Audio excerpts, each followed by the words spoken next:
దేవునికి స్తోత్రములు. ప్రభు పేరిట ఈ కార్యక్రమం వీక్షిస్తున్న ప్రియ దేవుని జనాంగమా, మీ అందరికీ నా హృదయపూర్వక శుభవందనాలు తెలియపరచుకుంటూ ఉన్నా.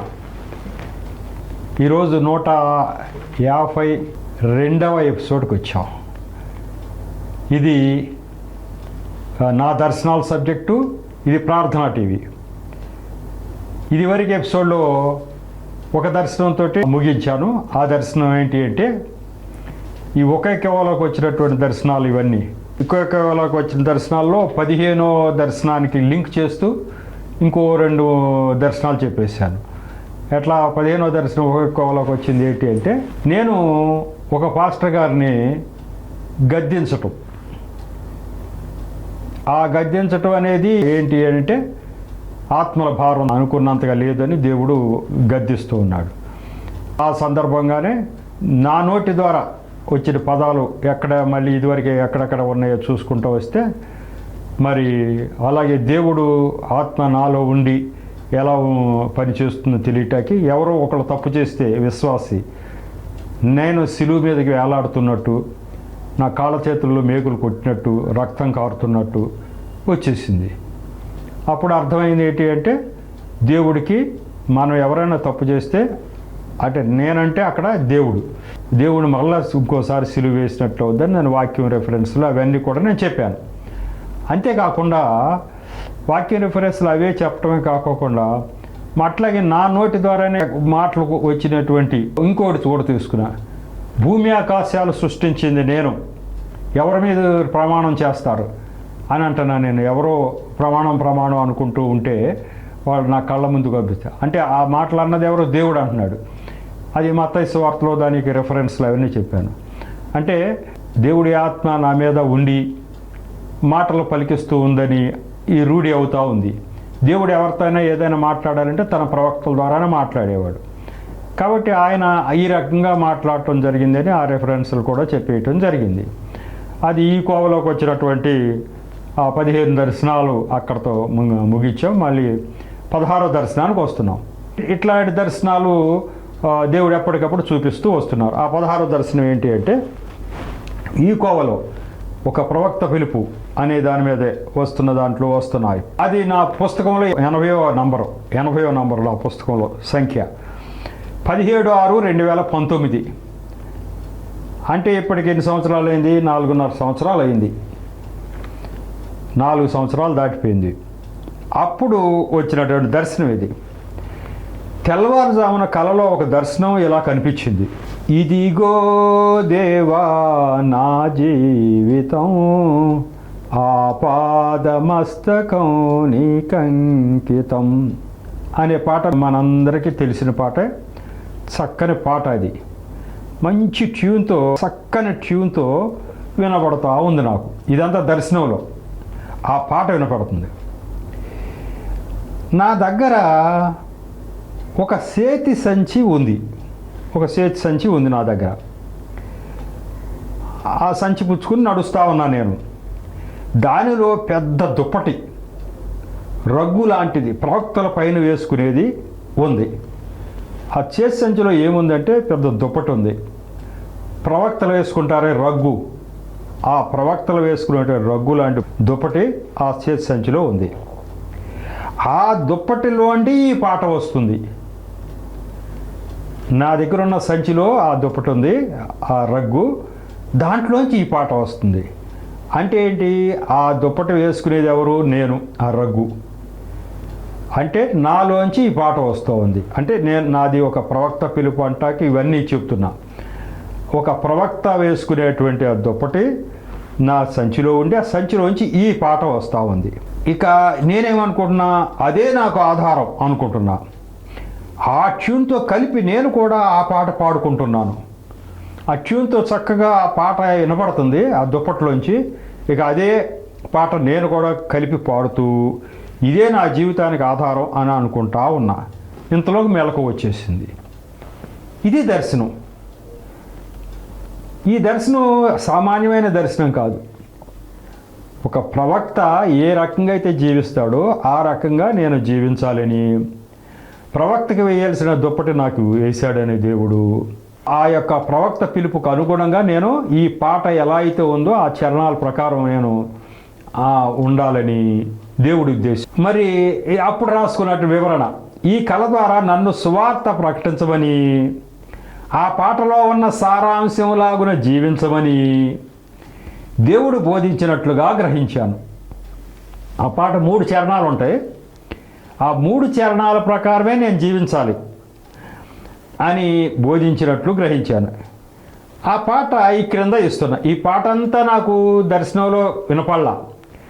ఈ చరణం, మొదటి చరణమే చక్కగా ట్యూన్తో వస్తుంది. నేను దాంతో కలిపి పాడుకుంటూ వెళ్ళిపోతున్నా. సంచి పుచ్చుకుని, సంచి అంటే ఆ రగ్గు పుచ్చుకుని వెళ్ళిపోతున్నా. ఆ పాట దేవుడు ఎంత కష్టపడి నాకు చూపించాడు కదా. ఆ పాటలో ఉన్న చరణాల ప్రకారం నేను బ్రతకాలని ఆయన ఉద్దేశం కదా. ఆ పాట మొత్తం కూడా మీకు వినిపిస్తే ఓహో, ఈ యొక్క చరణాల ప్రకారం ఈయన జీవించాలని దేవుడు ఆజ్ఞ అని మీరు గ్రహించడానికి వీలవుతూ ఉంటుంది. నాకు ఆ రాగాలాపన అంత బాగా వచ్చినా రాకపోయినా ఆ పాట చరణాలన్నీ మీరు వినాలి కాబట్టి మీకు చెప్తున్నాను. ఆ పాట పాడి వినిపిస్తా. మీకు టైం తీసుకున్నా పర్వాలేదు, ఎందుకంటే ఆ చరణాలు ఏంటో మీకు తెలియాలి. ఇదిగో దేవా నా జీవితం, ఆపాదమస్తకం నీకంకితం, శరణం నీ చరణం, శరణం నీ చరణం.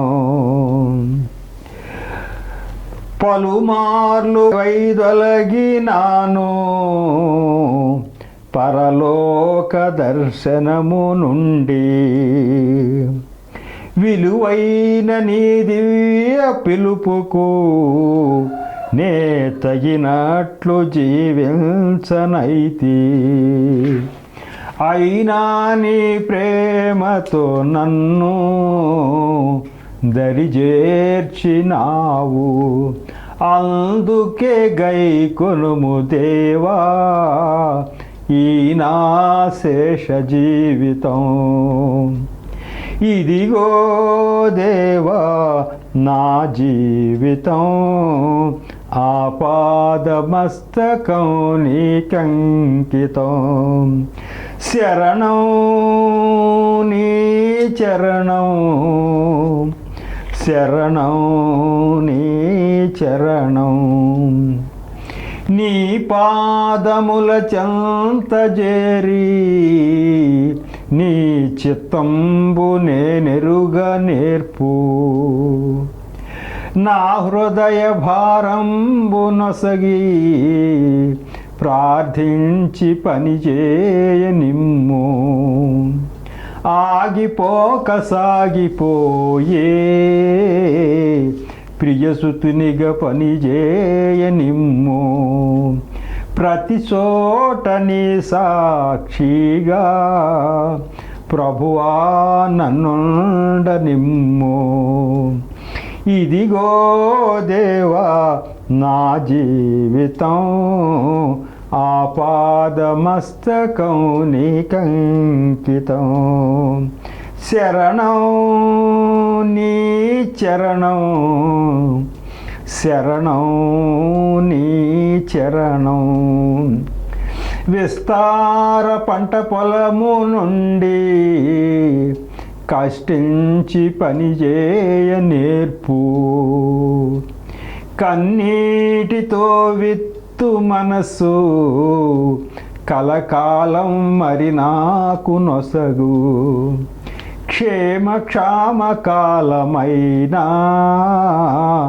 నిన్ను ఘనపరచ బ్రతకనిమ్మయా, నశించు ఆత్మలనే దరిజేర్చ కృపనిమ్మయా. ఇదిగో దేవా నా జీవితం, ఆపాదమస్తకం నీకంకితం, శరణం నీ చరణం, శరణం నీ చరణం. ఇది పాట, ఈ 3 చరణాలు. దీనిలో ఉన్నటువంటి 3 చరణాలు ప్రకారం నేను జీవించాలనేది దేవుడు ఆజ్ఞ. అసలు ఆ యొక్క పల్లవిలోనే అసలు ముందుగా ఉన్న పల్లవిలోనే మనకు అంతా నా జీవితం ఇలా ఉండాలి. నా జీవితం మొత్తం ఆపాద మస్తకం అంటే పాదముల దగ్గర నుంచి శిరస్సు వరకు కూడా నీకు అంకితం. ఇక ఇంతే, నా జీవితం అంతా కూడా పాదముల దగ్గర నుంచి శిరస్సు వరకు నీకు అంకితం. శరణం నీ చరణం, నీ పాదములే నాకు శరణం. ఇది దాని యొక్క మరి పల్లవి. ఇక చరణాలకు వచ్చేసరికి పలుమార్లు వైదొలగినాను పరలోక దర్శనం నుండి అని మాట ఉంది కదా. అంటే నాకు తెలియకుండా మరి దేవుడు నన్ను ఎప్పుడైనా సరే, నేను అన్యజనుడుగా ఉన్న రోజుల్లోనే ఆయన నాకు ఏమైనా చూపించితే నేను గ్రహించలేకపోయి ఉండవచ్చు. కాకపోతే నేను ప్రభు వైపు చూడటానికి రిటైర్ అయిపోయిన తర్వాత 2 సంవత్సరాల తర్వాత చూడటానికి కారణం ఆయన అనేక దర్శనాలు చూపిస్తే చూశా. అంతకు ముందే మరి వీళ్ళు చాలామంది చెప్పినా కూడా నేను దాన్ని దృష్టించలే. కాబట్టి మరి ఆయన నా ఉద్యోగం చేస్తున్న కాడి నుంచి నాకు అడుగడుగునా కాపాడుతున్నది ఆయనే అయి ఉంటాడు. ఆ విషయం నాకు తెలియదు. ఆయన కాపాడుతూ ఉంటే నేను వేరే వాళ్ళు కాపాడుతున్నారని ఆ విగ్రహాల చుట్టూ పుణ్యక్షేత్రాల చుట్టూ తిరుగుతూ ఉన్నా. అది నేను గమనించలా ఆయన చేస్తున్నాడని. లోపల చక్కని మనస్సాక్షి ఉంటే ఇది ఎవరు పెట్టారో అని మరి తెలియక అది దాని గురించి నెగ్లెక్ట్ చేశా. అది మనస్సాక్షి పెట్టింది ఎవరు అన్నది. కాబట్టి మనస్సాక్షి పెట్టిన వాళ్ళు ఎవరు అని ముందుగానే నేను ఆలోచిస్తే యేసు ప్రభువే అని మనకు అర్థమయ్యేదేమో. అప్పుడు ఆలోచించాల. అందుకే గై కొనుము దేవా ఈ నా శేష జీవితం, ఈ చివరి జీవితం అంతా కూడా తీసుకొయ్యాక, నా చిన్నప్పటి నుంచి కూడా నువ్వే ఉన్నావు, నా దర్శనాలు బట్టి తెలుస్తుంది. చిన్నప్పటి నుంచి ఆయనే నన్ను కాపాడుతూ వస్తూ ఉన్నాడు. అది నాకు తెలియదు. అవన్నీ ఇచ్చినప్పటికీ నేను మీరెవరో గ్రహించలేకపోయా. కాబట్టి రిటైర్ అయిపోయిన తర్వాత ఈ శేష జీవితం అంతా కూడా నువ్వు తీసుకో తండ్రి అని చెప్పేసి అంటూ ఈ మొదటి చరణం. ఇక రెండోది, ఇక మీరెవరో నాకు తెలిసింది కదా. ఇక మీ పాదముల చెంత చేరి నీ చిత్తం నేను ఎరుగ నేర్పు. ఇక నువ్వు ఏం చేయాలో నాకు చెప్పయ్యా. ఎప్పటికప్పుడు మీ పాద సన్నిధిలో నాకు నేను ఏం చేయాలో మీరు చెప్తే ఆలస్యం నేను చేసుకుంటూ వెళ్ళిపోతా. అట్లా నా హృదయ భారం వసిగి నన్ను ప్రార్థించి పని చేయటానికి సహాయం చేయ్యా. ఆగిపోక సాగిపోయే మీ యొక్క ప్రియసుతినిగా నన్ను పని చేయనియండి. ఇక నేను ఆగిపోవటానికి వీల్లేదు, సాగిపోవాల్సిందే. ఎట్లా మీ యొక్క ప్రియ కుమారులాగా నన్ను పని చేయనియండి. అలాగే ప్రతి చోట నీ సాక్షిగా ప్రభువా నన్ను ఉండనేమో. అదే జరుగుతూ ఉంది. ఎక్కడికి వెళ్ళినా సాక్ష్యమే. వాక్యం చెప్పడానికి పిలుస్తారు కొంతమంది, దాని నిండా సాక్ష్యమే చెప్తా. సాక్ష్యంలో వాక్యం వస్తుంది అంతే. ఎక్కడికి వెళ్ళినా సాక్ష్యమే. అట్లా ప్రతి చోట సాక్షిగా నన్ను ఉండనివ్వయ్యా. ఇక మూడో చరణం, విస్తార పంట పొలం నుంచి కష్టించి పని చేయ నేర్పు అన్నారు. నిజంగానే దీని మీద దర్శనం ఉంది, గొప్ప దర్శనం. ఆ వస్తుంది కోవలో విస్తారమైన పంట పొలాలు చూపించాడు. నువ్వు వెళ్ళిపోతే ఇది మొత్తం అని చెప్పి గొప్ప వెలుగు, దేవుడు వెలుగు చూపించడం జరిగింది. నేను వెళ్ళిపోతున్నా, ఆ పంట పొలాలన్నింటిలో కూడా నేను దాటి వెళ్ళిపోతున్నా. అదే చెప్తున్నాడు. ఈ విస్తార పంట పొలం అంటే ఈ యొక్క ప్రపంచంలో దేవుడిని ఎరుగిన పొలం చాలా ఉంది. ఆ పంట పొలంలో నేను కష్టపడి పనిచేయటం నాకు నేర్పయ్యా.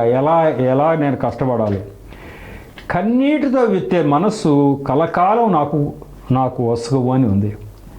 అంటే నేను కన్నీటితో మరి విత్తాలి. అంటే ప్రభువా అని మీతో ప్రార్థన చేసి నేను చెప్పిన ప్రతి మాట కూడా బిడ్డలకు అర్థమయ్యేట్టు చెయ్యి తండ్రి అని చెప్పి మీ పాదాల దగ్గర వేడుకుని నేను ఆ సువార్త చెయ్యాలి.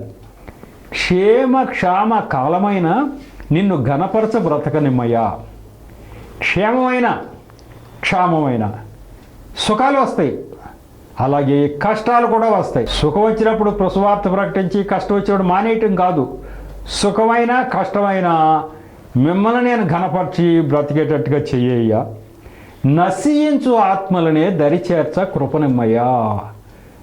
ఆఖరి పాయింట్ చాలా ఇంపార్టెంట్. నశించిపోయే ఆత్మలను నేను దరిచేర్చడానికి మీ కృప చూపించండి అయ్యా అన్న.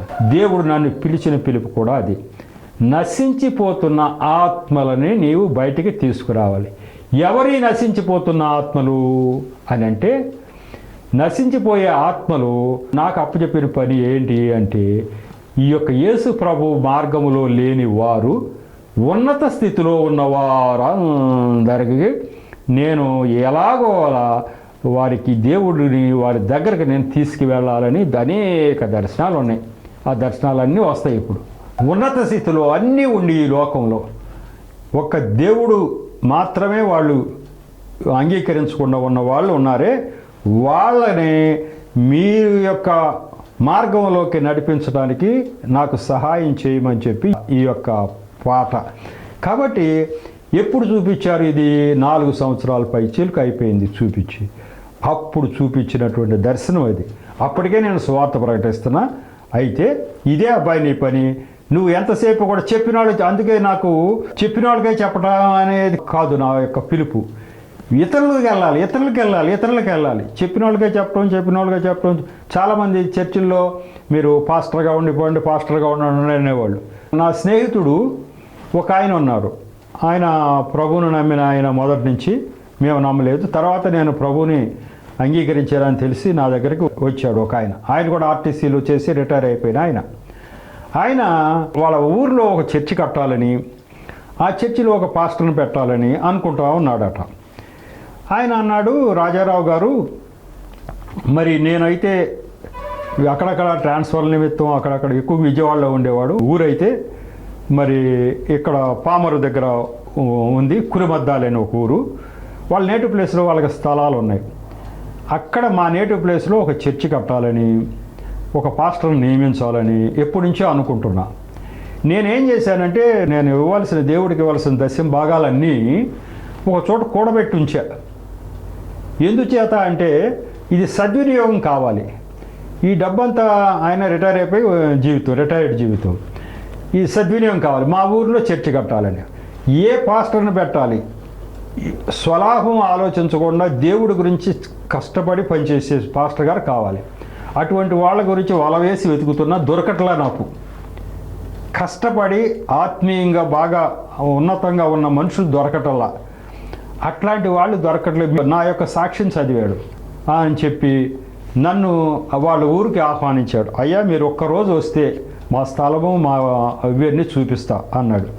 బాబు, నేను అన్నాను, అప్పటికే నా పిలుపు ఏంటి? అనేక మందికి సువార్త ప్రకటించాలి, అనేక మంది మధ్య చొచ్చుకెళ్ళాలి, అనేక మంది అన్ని జనుల్లోకి చొరబడాలి. ఇది నా సువార్త. మరి ఏదో ఒక చర్చి కట్టుకుని ఆ చర్చిలో ఒక 50 మంది 100 మందితో ఉంచుకుని వీళ్ళతో నేను పరిమితం కాదు అని అంటే, పోనీ ఆలోచిద్దాం రమ్మన్నారు. నేను వెళ్ళా పని కట్టుకుని. కురుమద్దాలనే గ్రామం నన్ను తీసుకెళ్ళాడు. ఆ ఇంటి స్థలం అది చూపి అక్కడంతా వాళ్ళ బంధువర్గాలే ఉన్నారు. కొంతమంది ప్రభువుని నమ్మారు, కొంతమంది నమ్మలేదు. ఇదంతా చూపించాడు నాకు. చూపించి ఇదే పెట్టుబడి అయితే ఉందయ్యా, వాళ్ళ చర్చి కడతాకి సరిపడా డబ్బు నా దగ్గర దాచిపెట్టి ఉంచుకున్నా. చర్చి కడతా, సరైన పాస్టర్ గారు కావాలి నాకు. మరి మీరు కానీ అంగీకరించేపట్టు మీకు ఏర్పాట్లు చేస్తా అన్నాడు. మరి నేను వెళ్ళి చూశాను. చూసిన తర్వాత కొంచెం చెప్పాను. ఆ తర్వాత దేవుడు ఇచ్చినటువంటి పిలుపు నాకు బాగా అర్థమైంది. నాకు వచ్చే దర్శనాలు బట్టి నేను ఒక పాస్టర్గా ఉండటానికి కాదు దేవుడు నన్ను పిలిచారు. దేవుడు అసలు సామాన్యమైన పిలుపు అన్నది ఒక ప్రవక్త పిలుపు. ప్రవక్త ఒక చోట, ఒక ఊరిలో ఒక చోట కూర్చోటానికి వీలుందా? అటువంటి పిలుపు ఎంతమందికి ఉంది? ఎవరికి చాలా తక్కువ మందికి ఉంది. అక్కడ దేశం అంతా మనం వెళ్ళవలసిన పనే. కాబట్టి ఆయన పిలుపు ఇలా ఉంది కాబట్టి నేను ఆయనతో చెప్పాను, బాబు మీరు చర్చి కట్టుకుని మీరు ఎవరినైనా పెట్టుకోండి, కానీ నేను మట్టిగా ఆ పని చేయడానికి దేవుడు, పరిశుద్ధాత్మ దేవుడు అంగీకరించట్లేదని చెప్పాను. ఓకే అండి అన్నారు. ఎందుకు చెప్తున్నాను అంటే, దేవుడు ఇచ్చిన పిలుపు ఇలా ఉంది. నశించు ఆత్మల గురించి నేను ఎంత కష్టపడాలని, నా జీవితం మొత్తం ఆపాదమస్తకం ఆయనకు అంకితం చెయ్యాలని దేవుడు ప్రణాళికలో ఉంది. మరి ఊరికినే ఒక చోట కూర్చొని కానీ ఒక ఊరికి ఒక దీనికి పరిమితం అవటానికి వీల్లేదు. దేశవ్యాప్తంగా నేను వెళ్ళవలసి ఉంటుంది. కాబట్టి ఆ యొక్క పిలుపు ఇలా ఉంది అని చెప్పి నేను గ్రహించి సున్నితంగా తిరస్కరించడం జరిగింది. ఎందుకు చెప్తూ ఉన్నానంటే, దేవుడే నాకు ఈ పిలుపిచ్చి నన్ను నడిపిస్తూ ఉన్నాడు అనేది నాకు బాగా అర్థమైంది. ఇది పుస్తకంలో 80ది, ఇక 17వది, ఈ కోవలో 17వది. అది కూడా మీకు చెప్పేసి, అది పుస్తకంలో ప్రింట్ చేయలే. కొన్ని చెప్పా కదా మీకు, 20-30 దర్శనాలు ప్రింట్ చేయలే కొన్ని కారణాల చేత. కారణాలు కూడా ఏమిటంటే, అది కొంతమందికి ఏమైనా ఇబ్బంది కలుగుద్దని కొన్ని అయితే పేజెస్ ఎక్కువ వెళ్ళిపోయేటట్టు ఉన్నాయని కొంతమంది చెప్పడం ద్వారా కొన్ని తగ్గించడానికి ప్రయత్నం చేశా. దాంట్లోది ఒక దర్శనం. 13/11/2019 ఈ దర్శనం వచ్చిన తర్వాత 2019 సంవత్సరంలో మళ్ళీ 5 నెలల తర్వాత ఒక దర్శనం వచ్చింది. అది అది ఆ పుస్తకంలో ప్రింట్ కాలేదు, దానికి నంబర్ అంటూ ఉండదు, మీకు చదివి వినిపిస్తాం. తెల్లవారుజామున కలలో ఒక ఆయన అంటున్నారు, ఆయనకు చర్చిల్లో వాక్యం మరియు సాక్ష్యం చెప్పడానికి 100 తలాంతులు ఇచ్చినట్లుగా చెబుతున్నాడు ఆయన. ఒక ఆయన అంటున్నాడు, ఆయనకు చర్చిల్లో సాక్ష్యంగానే వాక్యంగా చెప్పడానికి 100 తలాసులు ఇచ్చాం అని అంటున్నాడు. వెనక వచ్చిన ఎక్కువ తలాంతులు ఆయనకు ఇవ్వబడినవి అని అక్కడ ఉన్న వాళ్ళు అంటున్నారు. అవునండి, ఆయన వెనక వచ్చాడు, ఆయన ఎక్కువ తలాంతులు ఆయనకి ఇవ్వబడినవి అని అక్కడ వారు చెబుతున్నారు. కలాంతం అయిపోయింది. అక్కడున్న జనంలో ఒక ఆయన అంటున్నారు, ఈయనకి 100 తలాంతులు ఇవ్వబడినవి వాక్యంగానే సాక్ష్యంగా చెప్పడానికి. అవునండి, ఆయన మొన్నే వచ్చాడు, వెనక వచ్చినా కూడా చాలా తలాంతులు ఈయనకి ఇవ్వబడినవి అని వాళ్ళు చెప్పుకుంటూ ఉన్నారు. ఈ కళ అంతమైపోయింది. అంటే అర్థం ఏమేంటి? వాక్యం చెప్పేటువంటి విధానము, ఆ నైపుణ్యత అంతా కూడా దేవుడు ఇచ్చాడు. మీకు ఇదివరకే చెప్పా, నేను నిలబడి అనేక చోట్ల చెప్పే సామర్థ్యం పెద్దగా ఉన్న మనిషినేం కాదు నేను. కానీ ఇలా ఎలా వచ్చింటుంది? ఈ టీవీ ప్రసంగానికి వచ్చే ముందు కూడా ఈ ప్రార్థనా టీవీ వాళ్ళే రోజు అడుగుతూ ఉన్నారు, వచ్చి చెప్పండి చెప్పండి అంటుంటే నేనేం చెప్తాను బాబు, నేను నిలబడలేను, చెప్పలేను, నాకేం తెలుసుదని తాత్సారం చేసే చానాళ్ళు. సరే 1-2 చెప్దాంలే అని వచ్చి ఆఖరికి వచ్చిన మనిషి ఇలా 100ల సంఖ్యలో ఎపిసోడ్లు చెప్పడం అనేది నేను చెప్పగలుగుతానా? అది దేవుడు ఇవ్వకపోతే, ఆ తలాంతు అనేది ఆయన ఎప్పటికప్పుడు ఇచ్చుకుంటూ రాకపోతే, జీవజలపు ఓటలాగా లోపల నుంచి రాకపోతే నేను చెప్పగలనా? నేను ఎటువంటి మనిషిని? వీళ్ళు పిలిస్తేనే చానాలు తాత్సారం చేసి, అయ్యా నేనేం చెప్పగలనయ్యా, నాకేం వచ్చని నేను చెప్తాను అని తాత్సారం చేశానే. అటువంటి మనిషి ద్వారా ఇప్పుడు ఎంత పరిచర్య చేస్తున్నారంటే దేవుడు ఇస్తున్నాడు. అదే 100 తలాంతులు ఇచ్చాము ఈయనకని అనటం జరిగింది. ఎక్స్ప్లెనేషన్లు అన్నీ వీటన్నిటికీ కలిపి రెఫరెన్స్లు కొన్ని నేను చెప్తాను. ఇట్లా దేవుడి యొక్క పిలుపు ఎలా ఉంది, ఎలా మాట్లాడాడు ఎప్పటికప్పుడు, నీకు ఇన్ని తలాంతులు నేను ఇచ్చాను అని చెప్పి, ఈ తలాంతులు ఇచ్చాను కదా అని చెప్పి ఈ తలాంతులన్నీ నేను మరి పాతిపెట్టేస్తే ఊరుకుంటాడు దేవుడు? బైబిల్లో ఉంది కదా, తలాంతులు ఇస్తే దాన్ని పెంచుకుంటూ రావాలి, పెంచుకుంటూ రాకపోతే దేవుడు ఊరుకోడు, శిక్షిస్తాడు, అది కూడా పీకేస్తాడు. అట్లాంటి వాక్యాలు ఉన్నాయి. 1 తలాంతు ఇచ్చినవాడు దాన్ని అట్లాగే దాచిపెట్టి ఉంచాడు, ఒకడు 2 ఇచ్చినవాడు పెంచాడు, 5 ఇచ్చినవాడు పెంచాడు, ఆ తర్వాత 1 ఇచ్చినవాడు పెంచలా, దాచిపెట్టి ఉంచాను ఏమూలయ్యా అని చెప్పేసి అన్నాడు. తీసేయి, నీ దగ్గర ఆ 1 కూడా తీసి పారేస్తున్నాను నేను అని తీసేసి ఇంకోళ్ళకి ఇచ్చాడు. కాబట్టి ఒకవేళ నేను కానీ ఆ తలాంతులు ఉపయోగించకపోతే తీసేస్తాడు దేవుడు. కాబట్టి అట్లా 100 తలాంతులు దేవుడు ఒక్కసారి ఇచ్చాడు. నువ్వు ఎలా పెంచుతావో నువ్వే పెంచుకోవాలి. నాకు 100 తలాంతులు ఒకసారి ఇచ్చారంటే దాన్ని పెంచుకోవాల్సిన పూచి నాదే. దాన్ని ఎలా పెంచుకోవాలనేది నా చేతిలో పెట్టాడు దేవుడు. కాబట్టి దేవుడి యొక్క కృప, అనుగ్రహం నా మీద ఉండటం జరిగింది. ఇది ఈ కోవలో 17వ దర్శనంగా చెప్పుకుంటున్నాం. ఈ కోవలో 18వ దర్శనానికి వెళుతున్నాం. 15/2/2020 అంటే ఇప్పటికి ఎన్ని సంవత్సరాలు? 4 సంవత్సరాలు. 4 సంవత్సరాల క్రితం ఆ దర్శనం ఏంటి? తెల్లవారుజామున కలలో ఇనుప పోగరతో లిఖించవలెను అనే స్వరం పదే వినిపిస్తూ ఉంది. రాత్రులల్లా వినిపిస్తుంది. ఇనుప పోగరతో లిఖించవలెను, ఇనుప పోగరతో లిఖించవలెను, ఇనుప పోగరతో లిఖించవలెను. ఇదే పదం రాత్రి తెల్లవారులు అని వినిపించింది. మేరకు వచ్చేసింది మామూలు పొద్దుట. ఏంటి రాత్రులల్లా ఇదే పదం?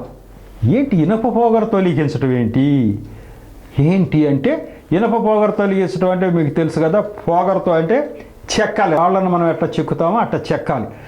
అట్లా నేను ఎవరికైనా ఏదైనా చెప్పాను అంటే దేవుడి గురించి, వాళ్ళ హృదయంలో చెక్కబడిపోవాలి. అది ఇనప పోగరతో ముద్రించినట్టుగా జరగాలి. ఏదో పైకి యేసు ప్రభువుని నమ్మండి అని ఒక మాట చెప్తే కుదరదు. ఇనుప పోగరతో లిఖించవలన అనేటువంటి పదాలు వస్తున్నాయి. అప్పుడు నేను అనుకున్నాను, ఎట్లా అంటున్నారంటే, అప్పుడు ఈ కళ ద్వారా నేను రాసుకున్న ఎక్స్ప్లెనేషను, ఈ కళ ద్వారా నా సాక్ష్యం కాపీలు విస్తారంగా పంచమని, ప్రజలకు అర్థమయ్యేటట్లుగా దేవుడి జ్ఞానం చెప్పమని దేవుడు ఆదేశించినట్లుగా నేను గ్రహించాను. నేను సువార్త అయితే ప్రకటిస్తున్నా, కానీ నువ్వు ప్రకటించే చోట ప్రతి చోట కూడా ఇనుప పోగరతో ముద్రించినట్టు ఉండాలి అంటున్నాడు దేవుడు. ఏదో తరుముకుంటా వెళ్ళిపోవడం కాదు, వాళ్ళ హృదయంలోకి ఎక్కాలి నువ్వు చెప్తే అని అంటున్నాడు దేవుడు. ఓహో ఇలా చెప్పాలా అని చెప్పి ఆ సువార్తలో నేను కొంచెం చక్కగా వివరంగా చెప్పడం అనేది అక్కడ స్టార్ట్ అవడం జరిగింది. ఈ ఇనుప పోగరుతో లిఖించవలను అనే మాటలు బైబిల్ గ్రంథంలో ఉన్నాయి. యోబు గ్రంథము 19వ అధ్యాయము 23, 24 వచనాలు ఇలా ఉన్నాయి. నా మాటలు వ్రాయబడవలెనని నేనెంతో కోరుచున్నాను, అవి గ్రంథములో వ్రాయబడవలెనని నేనెంతో కోరుచున్నాను. అవి ఇనుప పోగరతో బండ మీద చెక్కబడి సీసముతో నింపబడి నిత్యము నిలువవలెనని నేనెంతో కోరుచున్నాను. ఇది 24వ వచనం. 25, 26 వచనాలు కూడా చదివేస్తా, ఎక్స్ప్లెనేషన్ వచ్చే ఎపిసోడ్లో చెప్తా. అయితే నా విమోచకుడు సజీవుడనియు తరువాత ఆయన భూమి మీద నిలుచుననియు నేను ఎరుగుదును. ఏలాగు నా చర్మము చీకిపోయిన తరువాత శరీరముతో నేను దేవుని చూచెదను. ఈ వాక్యాలు రెఫరెన్సులు ఇవి. ఈ రెఫరెన్సులు ఏంటి అనేవి దీని వివరణ అంతా వచ్చే ఎపిసోడ్లో నేను ఆ విషయాలు చెప్పదలుచుకున్నా. ఇప్పటికైతే ఈ యొక్క ఎపిసోడ్ను ముగించుకుందాం.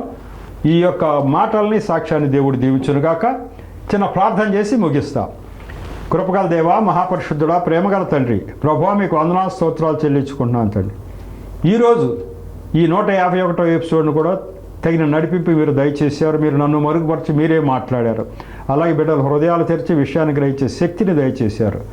అలాగే ప్రభువా, బిడ్డల హృదయాల్లో తగిన ప్రేరణ ఇచ్చి ఈ మాటలు అనేక మందికి చేరవేయటానికి వారిని ప్రభువా ఆయుక్తులు చేస్తున్నందుకు స్తోత్రాలు తండ్రి. ఇక ముందు కూడా మీకు మీరు యొక్క దీవెన, కరుణ మా అందరి మీద కొనసాగించి ఆశీర్వదించమని మా ప్రభును రక్షకుడైన యేసు నామములో పరమ తండ్రిని ప్రార్థించి వేడుకుంటున్నా తండ్రి. ఆమెన్. మరొకసారి మీ అందరికీ మా యొక్క శుభవందనాలు తెలియపరచుకుంటూ ఉన్నాం. అందరం